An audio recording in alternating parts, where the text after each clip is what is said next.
نحمدہ ونصلی علی رسولہ الکریم اما بعد۔ معزز سامعین، سیرت النبی کے سلسلے میں بیانات کا سلسلہ جاری ہے۔ اس سے پہلے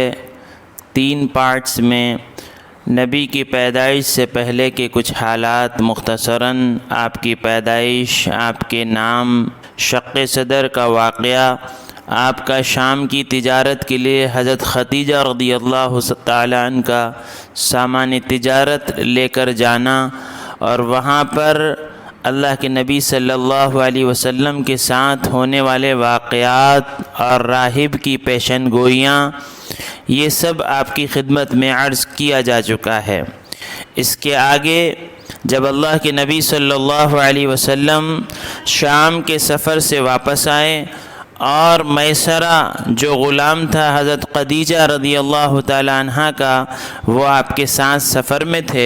انہوں نے آ کر حضرت خدیجہ رضی اللہ تعالیٰ عنہ کو وہ سارے واقعات جو دوران سفر ہوئے سنائے، تو حضرت خدیجہ رضی اللہ تعالیٰ عنہ تو پہلے ہی سے آپ کے اخلاق، آپ کی سچائی، آپ کی امانت داری سے متاثر تھیں۔ حضرت خدیجہ نے اپنے نکاح کا پیغام آپ کے چچا حضرت حمزہ رضی اللہ تعالیٰ عنہ کے ذریعے آپ تک پہنچایا۔ حالانکہ کئی رشتے آپ کے پاس آ چکے تھے جن رشتوں کا آپ انکار کر چکی تھیں، لیکن آپ نے خود ہی اللہ کے نبی صلی اللہ علیہ وسلم سے نکاح کا رشتہ بھیجا۔ اللہ کے نبی صلی اللہ علیہ وسلم نے اس رشتے کو قبول فرما لیا، اور آپ کی عمر 25 سال ہے اور حضرت خدیجہ رضی اللہ تعالیٰ عنہ کی عمر 40 سال ہے، اور آپ بیوہ ہیں۔ اللہ کے نبی صلی اللہ علیہ وسلم نے اپنی ساری جوانی اس بیوہ خاتون کے ساتھ گزاری۔ وہ بدبخت لوگ جو کثرت ازواج اور کثرت نکاح کی وجہ سے میرے آقا حضرت محمد صلی اللہ علیہ وسلم پر معاذ اللہ شہوت پرست ہونے کا الزام دھرتے ہیں، ان کے لیے اس میں بڑا سبق ہے کہ اس پہلی شادی کے وقت جب بھرپور جوانی کا عالم ہے اور آپ کی عمر 25 سال ہے اور آپ کے لیے ایک سے بڑھ کر ایک آفر ہیں، لیکن اس عمر میں بھری جوانی میں اللہ کے نبی صلی اللہ علیہ وسلم ایک 40 سال کی بیوہ خاتون سے شادی کرتے ہیں، اور آپ کی ساری جوانی اسی کے ساتھ گزرتی ہے۔ اور جب تک حضرت خدیجہ زندہ رہیں، اللہ کے نبی صلی اللہ علیہ وسلم نے دوسرا نکاح نہیں کیا، اور جس وقت حضرت خدیجہ رضی اللہ تعالی عنہ کا انتقال ہوا، آپ کی عمر 65 سال تھی اور نبی رحمت صلی اللہ علیہ وسلم کی عمر 50 سال تھی۔ تو میرے آقا صلی اللہ علیہ وسلم پر شہوت پرستی کا الزام دھرنے والوں، مجھے بتاؤ تو صحیح، کیا شہوت پرست ایسے ہوتے ہیں کہ وہ اپنی پوری ساری جوانی 40 سے لے کر 60 سال تک کی خاتون کے ساتھ گزار دیں، جبکہ صورت یہ ہے کہ سینکڑوں گھرانے اپنی نوجوان بیٹیوں کو آپ کے ساتھ رشتہ کرنے کے لیے تیار ہیں، بلکہ رشتہ کرنے پر فخر محسوس کر رہے ہیں۔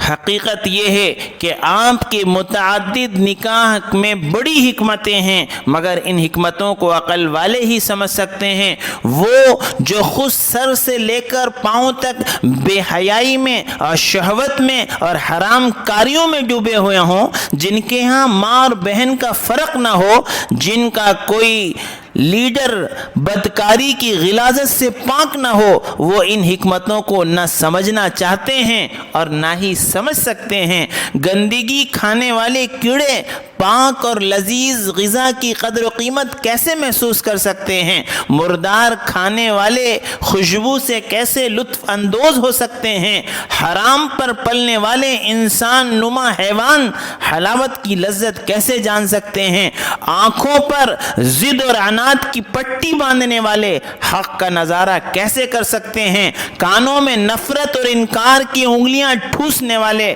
سچی باتوں کو کیسے سن سکتے ہیں؟ بہرحال اللہ کے نبی صلی اللہ علیہ وسلم کی ازواجی زندگی کی شروعات ہوتی ہے، اور پہلا نکاح آپ کا حضرت خدیجہ رضی اللہ تعالی عنہ سے ہوتا ہے۔ خدیجہ رضی اللہ تعالی عنہ کی عمر 40 سال ہے اور آپ کی عمر 25 سال ہے۔ کہتے ہیں کہ 30 اونٹ مہر کے طور پر طے ہوئے یا 12.5 اوقیہ چاندی جو تقریباً 500 درہم کے برابر ہوتی ہے وہ حق مہر طے ہوا اور ابو طالب نے آپ کا نکاح پڑھایا۔ حضرت خدیجہ رضی اللہ تعالی عنہا ہی سے اللہ کے نبی صلی اللہ علیہ وسلم کی ساری اولادیں ہوئی ہیں سوائے ابراہیم کے۔ قاسم، زینب، رقیہ، ام کلثوم، فاطمہ اور عبداللہ، یہ 6 اولادیں اللہ کے نبی صلی اللہ علیہ وسلم کی حضرت خدیجہ سے ہوئی ہیں۔ طیب اور طاہر جو نام ہیں وہ عبداللہ ہی کے لقب ہیں۔ اسی دوران ایک واقعہ پیش آتا ہے اور واقعہ یہ ہوتا ہے کہ خانہ کعبہ کی تعمیر کا مسئلہ شروع ہوتا ہے۔ خانہ کعبہ کی تعمیر 5 مرتبہ ہوئی۔ پہلی مرتبہ حضرت آدم علیہ السلام کے زمانے میں، دوسری مرتبہ حضرت ابراہیم علیہ السلام کے زمانے میں جب نوح علیہ السلام کے زمانے میں سیلاب آیا تو ساری دنیا ڈوبی اور اس کے آثار مٹ گئے، تو حضرت جبرائیل علیہ السلام نے نشاندہی کی اس جگہ کی اور دوبارہ پھر بیت اللہ کی تعمیر ہوئی۔ تیسری مرتبہ اعلان نبوت سے 5 سال پہلے عمارت بوسیدہ ہو گئی تھی اور نئی تعمیر کا فیصلہ ہوا۔ حضور اکرم صلی اللہ علیہ وسلم کے والد کے ماموں کھڑے ہوئے اور کہا کہ اس کی تعمیر ہوگی اور اس میں حرام کی کمائی نہیں لگائی جائے گی۔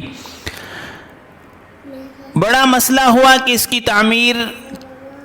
کون کرے گا، کیونکہ کئی قبیلے ہیں اور ہر قبیلے کے سردار ہیں اور ہر ایک یہ چاہتا ہے کہ یہ سعادت مجھے حاصل ہو، لہٰذا تقسیم کر دیا گیا۔ قبیلے کے سرداروں پر تعمیر کو تقسیم کر دیا گیا کہ شمالی حصہ یہ سردار کے حصے میں، جنوبی حصہ یہ سردار کے حصے میں، مشرقی حصہ یہ سردار کے حصے میں، مغربی حصہ یہ سردار کے حصے میں، تو تعمیر کو تقسیم کر دیا گیا۔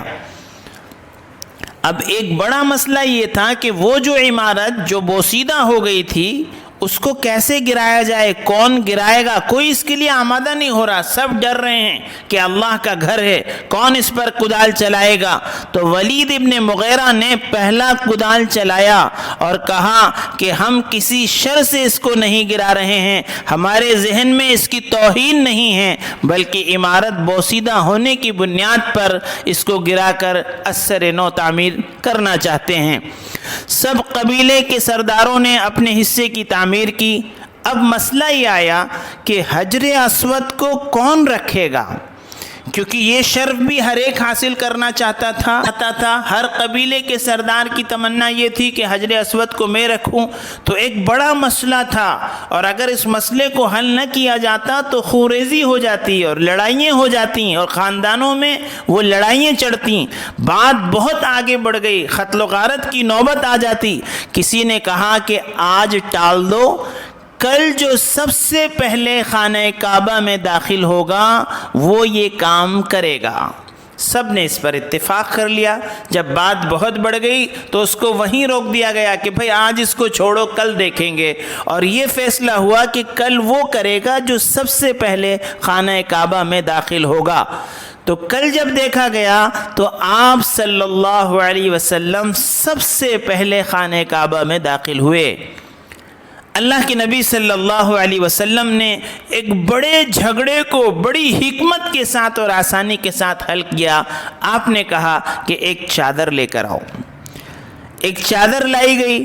اور وہ چادر کے چاروں کونوں کو جو قبیلے کے بڑے بڑے سردار تھے ان سے کہا گیا کہ چادر کے کونوں کو پکڑو۔ اللہ کے نبی صلی اللہ علیہ وسلم نے وہ حجر اسود اٹھا کر چادر میں رکھا، پھر اس کو لے کر وہاں تک پہنچے اور پھر اللہ ہی کے نبی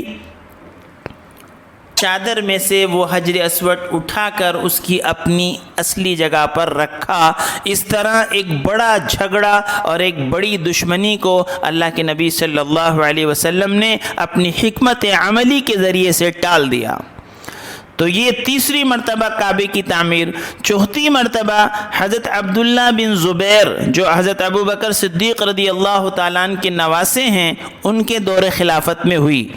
5ویں مرتبہ اس کی تعمیر حجاج بن یوسف کے زمانے میں ہوئی، اور اس کے بعد سے پھر جو تعمیر ہے اس کو توڑا نہیں گیا، بلکہ رینوویشن اور ریپیرنگ کا کام ضرور ہوا، لیکن اثر نو پھر تعمیر نہیں ہوئی۔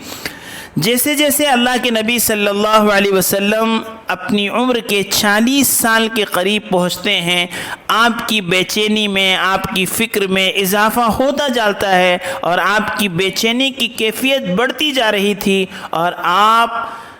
مجمع سے زیادہ تنہائی کو پسند فرماتے تھے، اور آپ خلوت میں تنہائی میں چلے جاتے تھے اور غار حرا میں جا کر اللہ کی عبادت کرتے تھے۔ کبھی آپ 3 دن وہاں رہتے تھے، آپ کا قیام ہوتا تو حضرت خدیجہ آپ کا توشہ لے کر وہاں پر جاتی، کبھی 3 دن، کبھی ہفتہ، اور ایک مرتبہ تو پورا رمضان بھی اللہ کے نبی صلی اللہ علیہ وسلم نے غار حرا میں گزارا، اور آپ عبادت میں اور اللہ کی تعریف میں، اللہ کی حمد میں مشغول رہتے، اور آپ کی بے چینی کی کیفیت بڑھتی جا رہی ہے۔ سوچئے کہ کتنا بڑا منصب آپ کو دیا جانے والا تھا، سارے جہاں کی سیادت کا منصب، انبیاء کی قیادت کا منصب، اور قیامت تک آنے والوں کے لیے نبوت اور دعوت کا منصب، اور سب سے بڑھ کر یہ کہ وحی کا نزول ہونے والے تھا۔ دنیا والوں کا دل لبھانے کے لیے آدمی اپنے ظاہر کو سنوارتا ہے، مگر آسمان والے کی توجہ اور قرب حاصل کرنے کے لیے باطن کو سنوارا جاتا ہے۔ یہاں تو باطن بنا بنایا تھا، فطرت بھی پاک تھی، طبیعت بھی پاک تھی، دل بھی پاک تھا، دماغ بھی پاک تھا، آنکھیں بھی پاک تھیں، ظاہر اور باطن کا ایک ایک عضو پاک تھا، مگر جب وحی کا نزول ہونے والا تھا، اللہ نے سب سے کاٹ کر اپنے سے ملا لیا، اور ایسی خلوت نصیب ہوئی کہ دنیا و ما فیہا سے بے خبری ہو گئی، نہ گھر کی فکر، نہ کھانے پینے کا خیال، نہ جسمانی راحت کا احساس، بس ایک بے چینی تھی، ایک بے قراری تھی، کسی آنے والے کا انتظار تھا۔ اور آپ کی ولادت کا 41واں سال اور رمضان مبارک کی 17 تاریخ اور عیسوی حساب سے 610 عیسوی اور 6 اگست کا دن تھا کہ آنے والا آ گیا، اور بہت بڑا پیغام اور بہت بڑا منصب لے کر آیا۔ ملائکہ کے سردار حضرت جبرائیل علیہ السلام تشریف لائے اور پہلی وحی لے کر آئے، اور فرمایا اللہ کے نبی صلی اللہ علیہ وسلم سے پڑھیے۔ آپ نے فرمایا ما انا بقاری، تو حضرت جبرائیل علیہ السلام نے آپ کو گلے سے لگایا اور تھوڑا بھیچا، اور پھر فرمایا پڑھیے، اور ایسا 3 مرتبہ ہوا، اور پھر وہ پہلی وحی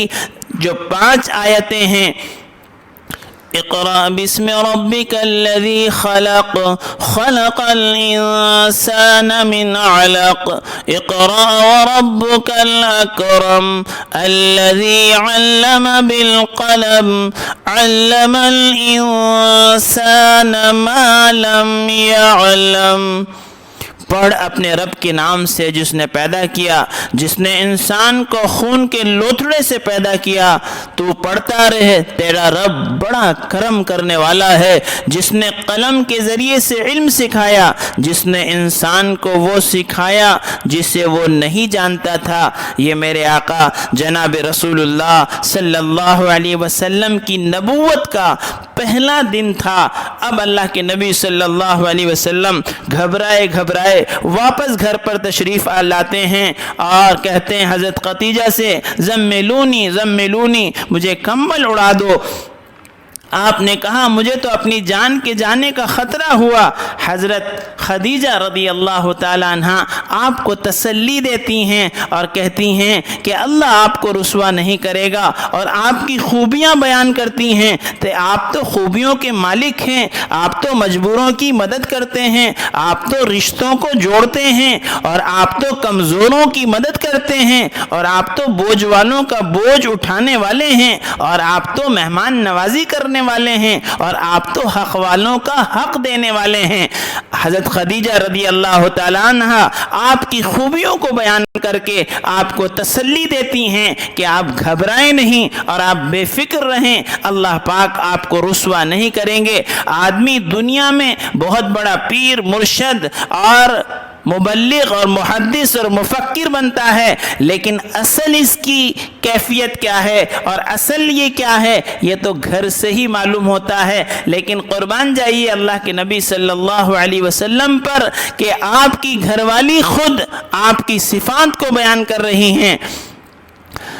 سب سے پہلے ایمان لانے والی حضرت خدیجہ رضی اللہ تعالیٰ عنہ ہیں، مردوں میں سب سے پہلے ایمان لانے والے حضرت ابو بکر صدیق رضی اللہ تعالیٰ عنہ ہیں، بچوں میں سب سے پہلے ایمان لانے والے حضرت علی ہیں، اور آزاد کردہ غلاموں میں سب سے پہلے ایمان لانے والے زید ابن حارثہ ہیں، اور غلاموں میں سب سے پہلے ایمان لانے والے حضرت بلال رضی اللہ تعالیٰ عنہ ہیں۔ بہرحال حضرت خدیجہ رضی اللہ تعالیٰ عنہ آپ کو تسلی دیتی ہیں، اور اس کے بعد ورقہ ابن نوفل کے پاس آپ کو لے کر جاتی ہیں، جو انتہائی بزرگ آدمی تھے، اور وہ سارا واقعہ سنایا جاتا ہے۔ اللہ کے نبی صلی اللہ علیہ وسلم کے ساتھ جو کچھ پیش آیا وہ سارا واقعہ ورقہ ابن نوفل کو سنایا جاتا ہے، اور انہوں نے کہا کہ یہ تو وہی چیز ہے جو حضرت موسیٰ علیہ السلام پر نازل ہوئی تھی، اور کہا کاش کہ میں اس وقت زندہ ہوتا جب آپ کی قوم آپ کو نکال دے گی، کہ اللہ کے نبی صلی اللہ علیہ وسلم جن کو لوگ امین کہتے ہیں، صادق کہتے ہیں، امانت دار کہتے ہیں، جن کے اخلاق کے چرچے ہیں، جن کے پاس اپنے فیصلے کرانے آتے ہیں، ان کو قوم کیوں نکالے گی؟ تو فرمایا ہر نبی کے ساتھ ایسا ہی ہوا ہے، جب انہوں نے اعلان نبوت کیا ہے، توحید کی دعوت دی ہے، اپنے پرائے ہو گئے، قریب کے دور ہو گئے، اور ہر ایک دشمن بن گیا اور پھر نکالا گیا۔ تو فرمایا اس طرح ہر نبی کے ساتھ ہوا ہے۔ بہرحال تو کچھ دن بعد ورقہ ابن نوفل کا بھی انتقال ہو گیا۔ حق بہرحال کڑوا ہوتا ہے، جو بھی حق کی دعوت کو لے کر چلے گا اس کی مخالفت تو ضرور ہوگی۔ اللہ تعالی ہم سب کو عمل کی توفیق عطا فرمائے۔ بقیہ انشاءاللہ اگلی قسط میں۔ وآخر دعوانا ان الحمد للہ رب العالمین۔